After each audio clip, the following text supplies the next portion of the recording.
the system of equations. We must deal with them all at once. Always looking for solutions. Positive outlook over. Hello, my name is Roy Simpson, professor of mathematics at Cosumnes River College in Sacramento, California. This video is for linear algebra students who are currently going through the topic diagonalization. And you should have already watched my video on the definition of diagonalization and my video on the diagonalization theorem. Now we go into a final video about eigenbases. And even though this video is titled Eigenbases Revisited, to be honest, it's a hodgepodge of topics in here, kind of the cleanup section for diagonalization. So a lot of the little oddball pieces of theory that didn't fit in the previous video. Let's start with diagonalizing this matrix A here. And remember what I said in the previous video, when you go to diagonalize a matrix, the likelihood is that your instructor or maybe your homework system, whatever you're using, expects you to not only find the diagonal matrix D, but also to find the matrix of eigenvectors P. So let's go ahead and see if it is possible to diagonalize this matrix. All right, we get down to this right here. We found that we actually have two eigenvalues, one with multiplicity 2. Now, the thing I want to mention here is there is a difference between what is called the algebraic multiplicity of an eigenvalue and the geometric multiplicity of an eigenvalue. We'll talk about that in a moment, but this has an algebraic multiplicity of 2. And I should probably be pretty explicit about that. When I say algebraic multiplicity, it means that the characteristic equation factors to something that has a second power on the factor that gave us that eigenvalue. All right, as we know, we could go ahead and try to find the eigenvectors. And there was a theorem, by the way, in the very last section that stated an n by n matrix with n distinct eigenvalues is diagonalizable. This does not say anything about if the eigenvalues are not distinct. It can happen that you have a matrix with non-distinct eigenvalues, in other words, repeated eigenvalues, that's still diagonalizable. So please do not assume that, oh, repeated eigenvalues means this is not diagonalizable. So let's go ahead and play with the eigenvalue -2. Since that's the one with multiplicity 2, I prefer, if I have an eigenvalue with multiplicity greater than 1, I prefer to go ahead and tackle that one first for a very special reason, and you'll see it in this example. All right, so here's our matrix A minus lambda I augmented with 0 because we're solving A minus lambda I x equals 0. And those entries there come from A minus lambda I. Our lambda here is -2. So if we go back to the matrix, 6 minus a -2 right here will be an 8. -2 minus a -2 will be 0. -3 minus a -2 will actually be a -1. So that's where we get those diagonal elements from. And let's go ahead and start to row reduce here. When we get to this point right here, we see that x sub 1 is equal to x sub 3. And we see that x sub 2 is equal to 0 and x sub 3 is free. And therefore, the solution to the homogeneous equation A minus lambda I times x is equal to 0, where lambda is -2, is going to look like any multiple of this vector right here. So we could say, oh, for lambda equals -2, an eigenvector is 1, 0, 1. However, there is a problem here. And this is why I chose to start with the eigenvalue with the repeated multiplicity, or multiplicity of 2. It's because each eigenvalue that we have can give up to its multiplicity in eigenvectors. For example, the eigenvalue 5, which has a multiplicity of 1, algebraic multiplicity of 1, will give me one eigenvector to place in my matrix P for the diagonalization process. The eigenvalue of a -2 has algebraic multiplicity 2. It can give up to 2 eigenvectors that I would then place into the matrix P that is part of the diagonalization process. Unfortunately, this eigenvalue of a -2 didn't actually give me 2 eigenvectors, it only gave me 1, which means that we won't have enough eigenvectors to populate that matrix P for the diagonalization process. If you don't believe me, let's go ahead and just do lambda equals 5 really quickly. And you can see from this that a solution to that homogeneous equation would be 801. That would be the corresponding eigenvector to the eigenvalue of 5. However, again, lambda equals 5 did not actually give us another vector. So we only have 2 eigenvectors for these 3 eigenvalues. It just happens to be that one has multiplicity 2, and therefore we will not be able to diagonalize A. The reality is we just can't find enough linearly independent eigenvectors to populate the matrix P. Remember, the matrix P for the diagonalization process is a matrix full of the eigenvectors, and it'll have the same number of columns and rows as A. But we only found 2 linearly independent eigenvectors, so we can't even build P in this case. This has a lot to do with what are called algebraic and geometric multiplicities. So I want to define that before we jump into a theorem that gives us a better understanding as to what just happened. So lambda sub k, that's an eigenvalue with algebraic multiplicity m sub k if the characteristic equation of A has the factor lambda minus lambda sub k raised to the m sub k, and there are no other factors of the characteristic equation of the form lambda minus lambda sub k. That last little half of that sentence is basically me saying this is the highest power of that factor. So let's just say that lambda sub k is 7, just the value of it is 7, and the multiplicity is 3. Then we would say 7 is an eigenvalue with algebraic multiplicity 3 because the characteristic equation of A has the factor lambda minus 7 raised to the 3rd, and there's no other factor. You can't take out another factor of lambda minus 7 to create lambda minus 7 to the 4th. That's the highest occurring power of lambda minus 7 in the characteristic equation. That's the traditional view of multiplicity that you learned way back in pre-calculus. So that should not be a massive shift in mindset. However, the second sentence here is new to us. The dimension of the eigenspace associated with that eigenvalue is called the geometric multiplicity of that eigenvalue. Now remember, the eigenspace of a matrix that's associated with lambda sub k is the null space of A minus lambda sub ki, and this theorem is telling us something that is critically important here. The dimension of an eigenspace associated with an eigenvalue is called the geometric multiplicity of that eigenvalue. Now remember, the dimension of the eigenspace is just the number of vectors in a basis for that space. Essentially, it's just the number of free variables in this equation. And in many cases, that number of free variables will actually match the algebraic multiplicity of the eigenvalue, but there are some very special cases where they don't match. And one of those cases is the example we just did. -2 was an eigenvalue with algebraic multiplicity 2. However, when you solved A minus a -2ix equals 0, the homogeneous equation, you found that the space, which is the null space of the matrix A minus -2i, is spanned by a single vector. That is, the dimension of that null space, or that eigenspace, since this is an eigenvector, the dimension of that eigenspace is 1. And that is not good. We would like to have an algebraic multiplicity to equal its geometric multiplicity, because everything works nicely when that happens. But unfortunately, sometimes it's just not the case, and when it's not the case, you kind of saw the ramification here. We cannot diagonalize this matrix. Now, a little bit of a note before, again, I get into a theorem. If you have a square matrix and it has n distinct eigenvalues, then each of its eigenspaces is just a line through the origin in Rn.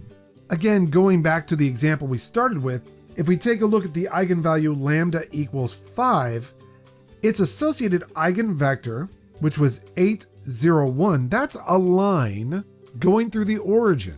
And it's a line because x sub 3 can be anything we want. So we can just take any scalar multiple of 8, 0, 1, specifically 0 times 8, 0, 1. So it goes through the origin. That will be a line in R cubed. And we're guaranteed that because lambda equals 5 was an eigenvalue with algebraic multiplicity 1, and therefore its geometric multiplicity is also 1. It's a single dimensional space or a line. However, if A has a repeated eigenvalue of multiplicity m sub k, it might be the case that the geometric multiplicity of that eigenvalue is less than m sub k. That's exactly what we saw in our example. Lambda equals -2 had an algebraic multiplicity of 2, but a geometric multiplicity of 1. It is sometimes the case, and in fact you would want it to be the case, that an eigenvalue with multiplicity, let's just say 2, would yield a geometric multiplicity of 2, which means there are two linearly independent eigenvectors associated with that specific eigenvalue. That generates a plane going through the origin in R cubed in our case for that example. But unfortunately, because the algebraic multiplicity of our eigenvalue in that example did not match the geometric multiplicity or the dimension of the eigenspace for that eigenvalue, we only got a single line going through the origin instead of what we wanted, which was a plane going through the origin. So finally we get to the theorem that I've been wanting to get to, at least in this topic. A is diagonalizable if and only if there are enough eigenvectors to form a basis of Rn. Now that's a very vague statement to say I need enough eigenvectors to form a basis of Rn. But remember, to be a basis, you need a set that spans the space and is still linearly independent. Spanning the space means you can have an infinite number of vectors, but once I say, oh, by the way, they have to be linearly independent, that clamps it down to being just n vectors. So A is diagonalizable if and only if there are n linearly independent eigenvectors. This is essentially what we said earlier in the diagonalization theorem. A is diagonalizable if and only if there are n linearly independent eigenvectors. This is saying the same exact thing, but we'll just reveal the proof anyway. We're going to let A be a square n by n matrix. A is diagonalizable if and only if A has n linearly independent eigenvectors. That's by the diagonalization theorem, which is what I was just citing a moment ago. But that only happens if and only if the eigenvectors form a basis for Rn. And that's by the basis theorem. So that's pretty much it. Now the unfortunate piece is that you don't know at the beginning whether a matrix is diagonalizable. You actually just have to hunt down the eigenvalues and then their associated eigenvectors and hope that the number of linearly independent eigenvectors that you get for an eigenvalue matches the algebraic multiplicity of that eigenvalue. So if that eigenvalue was a root of the characteristic equation of multiplicity 10, then A minus lambda I for that given eigenvalue had better have a null space of dimension 10. That is, when you solve the homogeneous equation A minus lambda I x equals 0, it had better lead to 10 linearly independent vectors, not less. And a quick definition in here, just kind of fast, because we sometimes mention the basis for a space being written in terms of the eigenvectors. Well, that's called an eigenvector basis. Some people will call it an eigenbasis. So a basis of Rn formed solely of eigenvectors of A is called an eigenvector basis of Rn or an eigenbasis of Rn. Now we're very close to the finish line when it comes to the material in this section. I just want to reiterate how to diagonalize a given matrix, if you can do it. The first thing you do, find the eigenvalues of that matrix. Those eigenvalues will form the main diagonal of the diagonal matrix D. And then for each eigenvalue, find a basis for the eigenspace corresponding to that eigenvalue.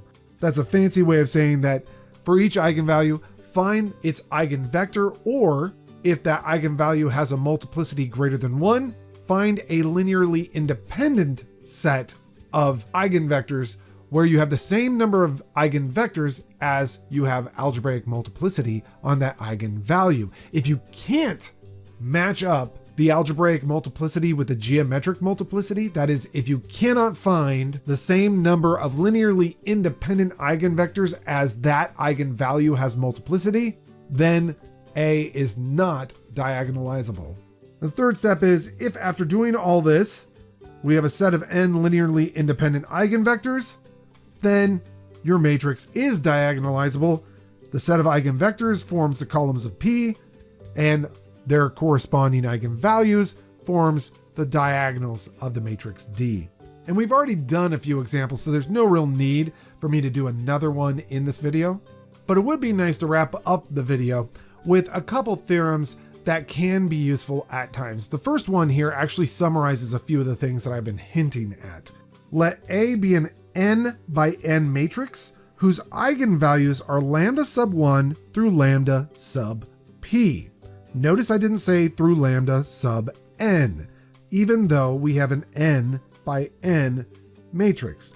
The fact is, some of these eigenvalues might have algebraic multiplicity greater than 1. And so you might have, let's say, a 10 by 10 matrix, but only 5 eigenvalues, each having multiplicity 2. Let's just pretend. So P could be less than, strictly less than n. It could also equal n if you have n distinct eigenvalues. And by the way, we have a theorem that says if we have n distinct eigenvalues, then your matrix is diagonalizable. So really, we're just concerned about the edge case. What if we don't have the same number of eigenvalues as we have columns and rows in the matrix A? Well, let's take a look at part A. You can read it if you want, but I'm going to summarize it in an easier way. For every single one of our eigenvalues, the dimension of its associated eigenspace is always going to be less than or equal to the algebraic multiplicity of the eigenvalue itself. So if lambda sub 2 has algebraic multiplicity 10, I keep picking on that number and I don't know why, then the dimension of its eigenspace is anywhere between 1 and 10. We really hope that the dimension of the eigenspace matches the algebraic multiplicity so that it would be 10, but if it's not, then we're out of luck. Part B actually is really, really important. The matrix is actually diagonalizable if and only if the sum of the dimensions of the distinct eigenspaces equals n. Now, each eigenvalue will yield an eigenvector and therefore an eigenspace that is completely disjoint aside from the zero vector from all the other eigenspaces generated by the other eigenvalues, unless the other eigenvalue is just a repeated eigenvalue. So you don't really have to worry about, if I have two eigenvalues 3 and 5, will their eigenspaces overlap? Well, they will all overlap at 0, but that's about it. However, if you had eigenvalues 3 and 3, it could be the case that you have overlapping eigenspaces, and therefore, instead of getting out two linearly independent eigenvectors from that repeated eigenvalue, you just get one set of eigenvectors, and so your eigenspace would have dimension 1. Anyhow, let's repeat what I was just saying here. The matrix is diagonalizable if and only if, the sum of the dimensions of the distinct eigenspaces equals n, and this happens if and only if the dimension of the eigenspace for each lambda sub k equals the multiplicity, the algebraic multiplicity of that eigenvalue lambda sub k. And by the way, that happens if and only if, and I just said this out loud, the algebraic multiplicity of each vector matches its geometric multiplicity. That is probably the biggest piece right there. So that's really the winner. You want to make sure the algebraic multiplicity of an eigenvalue matches its geometric multiplicity. In other words, the dimension of its associated eigenspace. Finally, part C of this theorem, and by the way, I'm not going to prove this theorem, it's a little bit bulkier to prove, but part C of this theorem, if A is diagonalizable and B sub k is a basis for the eigenspace corresponding to your eigenvalues, then the total collection of vectors in the sets B1 through BP forms an eigenvector basis for Rn. Let me read that again, and this time I'm going to really try to point things out here. Let's suppose you have a diagonalizable matrix, and for lambda sub k, and by the way, this is for every single k, so lambda 1, lambda 2, all the way to lambda p, you develop a set that is a basis for that eigenspace corresponding to that eigenvalue. So for example, b sub 1 is a basis for the eigenspace corresponding to lambda sub 1. B sub 2 is a basis for the eigenspace corresponding to lambda sub 2, and so on and so forth. Because A is diagonalizable, all of those bases will be linearly independent from each other and within themselves, right? Because it's a basis, so it will be linearly independent because it's a basis. But when you glue those to the other bases, it will still be a linearly independent set. And you will have n vectors all together when you combine all those bases, and that will form an eigenvector basis for Rn. This is really putting to language what I think most people would naturally say is correct. If I give you a 5x5 matrix that is diagonalizable, and let's pretend as though it has 3 distinct eigenvalues and then one eigenvalue that has algebraic multiplicity 2, well, those 3 distinct eigenvalues will give you each a distinct eigenvector to then build its eigenspace, and that distinct eigenvector would be the basis for that eigenspace. So lambda 1, lambda 2, lambda 3, they give us v1, v2, v3, all of those linearly independent, and each one of those is a basis for that specific eigenspace. So v1 is the only vector in b sub 1, which is the basis for that eigenspace, and v sub 2 is the only vector in b sub 2, which is the eigenvector for that space, and so on and so forth. However, lambda sub 4 and 5, they're the same number. But as long as A is diagonalizable, even though that's a repeated root algebraically, that eigenvalue will give us 2 linearly independent eigenvectors. And therefore, we can use those 2 linearly independent eigenvectors as a basis for the eigenspace associated with that eigenvalue. So the first 3 vectors give me a basis vector of 1 each, and then the last eigenvalue with algebraic multiplicity 2 ends up, because A is diagonalizable, giving me a basis with 2 vectors. You add up those bases and you have 5 linearly independent vectors altogether. For a 5x5 matrix, they are a basis for R5. It sounds bulky, and when you say it out loud without really providing very much in the way of an example, it is kind of bulky, honestly. But you can refer back to my previous examples and actually see, oh yeah, we had a 3x3 and we got 3 linearly independent vectors. Those form the basis for R cubed. Okay, so that's an eigenvector basis for R cubed. Got it. Instead of 1, 0, 0, 0, 1, 0, and 0, 0, 1 as the basis for R cubed. Now we reached the final page and the final theorem in this video, and really in this section. I had no other place to put this because it doesn't really fit well with anything else. It's all about finding A inverse if you can. The theorem goes like this.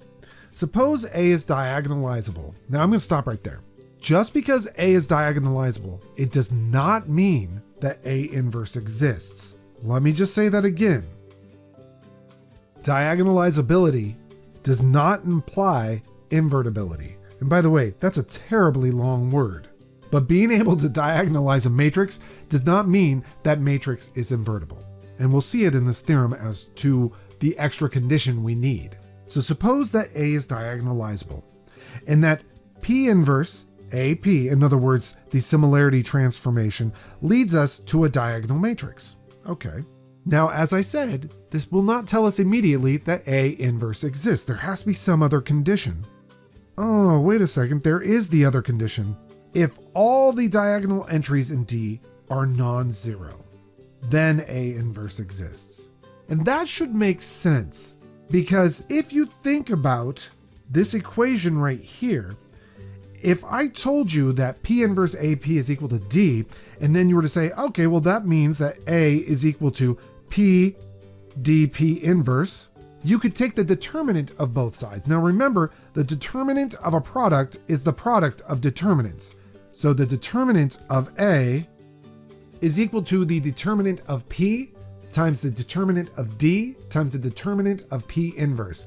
But remember, determinant of P inverse is 1 over the determinant of P, and so these two right here are going to cancel each other's out, and so therefore the determinant of A should match the determinant of D. So if D it's a diagonal matrix, its determinant is just a product of its diagonal entries. And therefore, if D has a 0 as one of its diagonal entries, the determinant of D would be 0, therefore the determinant of A would be 0, therefore A inverse would not exist by the invertible matrix theorem. However, what this theorem is saying is if all the diagonal entries in D are not 0, well then the determinant is non-zero and A inverse exists, and A inverse will equal P D inverse P inverse. And the proof I kind of wrote up above, sort of, not the whole thing. Suppose that we have a square matrix and it's diagonalizable, and that P inverse AP is equal to D, where all the diagonal entries in D are non-zero. Well then, the determinant is non-zero by the invertible matrix theorem. D must be invertible. So we already have that D is invertible. Hence, P times D times P inverse. Now, somebody who is just starting to watch this video might say, why are you talking about P, D, P inverse? And it's because A is equal to that. So I just want to look at just P, D, P inverse first and say, well, let's see if we can take the inverse of that. And if we can, then because A is equal to that, we should be able to take the inverse of A. Well, let's see. P, D, P inverse. Well, we know how inverses work. The inverse of a product is the product of the inverses in the reverse order. So the way I'm going to do it here is I'm going to group up these two right here and call that a single matrix, PD. And so PD times P inverse is going to be P inverse, the last matrix inverse, times the first matrix in red there, inverse. And of course, now I can focus in on PD inverse. Well, that's going to be D inverse P inverse. Oh, and by the way, P inverse is just P. So we get down to this point right here. And you say, what the heck does that mean? Well, since A is equal to P, D, P inverse, and the inverse of P, D, P inverse exists, well then A inverse exists. And it's totally equal to this statement right here. Again, because P, D, P inverse is A, so we were actually looking at A inverse the entire time. Now, I'd love to say that's a really fast way to compute an inverse, and it can be if you already have P and D. Then it is actually not bad to use this to find the inverse. And you might have something like that in the homework. But this video is long enough, and this series of videos was terribly long, so I think I'm going to call it quits right here. I really hope this video helps you out, or at least sheds some light on some topics, and I hope to see you in future videos. Have a great day and be an awesome human being. It's the system of equations. We must deal with them all at once. Always looking for solutions. Positive outlook overcomes obstacles getting in our way, cause affects more than we can sometimes see. Things for what they are and work together until you feel at peace. Says, listen close, don't talk too much that isn't cold. Sure, you may really hurt inside. It doesn't justify you to speak too loud and cry.